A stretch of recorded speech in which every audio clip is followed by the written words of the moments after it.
অধুনা ঝিনাইদহ জেলা তথা বৃহত্তর যশোর জেলাকে বাওর জলাভূমির রাজধানী বলা হলেও সারা দেশে বাওর ছাড়াও সমুদ্র, নদ নদী, খাল বিল, হাওর পুকুর, ডোবা দোয়া, মাইটেল সহ ছোট বড় অনেক রকমের জল সম্পদ ও জলমহলের বৈচিত্র্যের সমাহার রয়েছে। তবুও নানাবিধ সম্পদ সম্ভারে পরিপূর্ণ জলমহলের খোদ প্রথাগত মালিকানার অধিকারী জেলে জনজীবনের বঞ্চনার কথা অগোচরেই থেকে যায়। তথ্য নিয়ে জানা গেছে 2022 খ্রিস্টাব্দ থেকে আন্দোলনরত বাওর জেলেদের জাতীয় প্ল্যাটফর্ম বাংলাদেশ বাওর মৎস্যজীবী আন্দোলন আয়োজিত রাজধানী ঢাকায় জাতীয় প্রেস ক্লাবের সামনে সারা দেশের বিভিন্ন বাওর অঞ্চলের জেলে প্রতিনিধিরা বিক্ষোভ সমাবেশ ও মিছিল করেছে।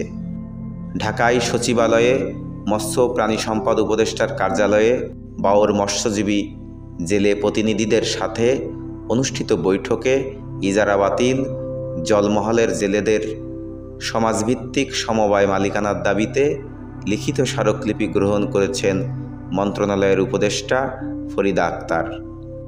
বাওর আন্দোলনের নেতৃবৃন্দ জানান, ইজারা প্রথায় জেলেদের জীবিকা হারানোই বিদ্যমান সংকট সমাধানে বর্তমান সরকারের আন্তরিকতার দাবি করে প্রয়োজনীয় পদক্ষেপ নিতে অবিলম্বে সিদ্ধান্ত গৃহীত হবে বলে উপদেষ্টা ফরিদা আক্তার সভায় সম্মতি প্রকাশ করেছেন।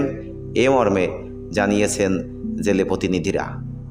গত বছরের 5 আগস্টে ছাত্র জনতার গণ অভ্যুত্থানে দীর্ঘদিনের ফ্যাসিস্ট সরকার উচ্ছেদ, বৈষম্যহীনতার স্লোগানে বিজয়ে গঠিত সরকার দায়িত্ব নেয়ায় ভুক্তভোগী মৎস্যজীবীরা আবার নতুন আশায় বুক বাঁধছে। নতুন করে সংগঠিত হয়ে আন্দোলনের বার্তা নিয়ে সরকারের কাছে আর্জি জানিয়েছে।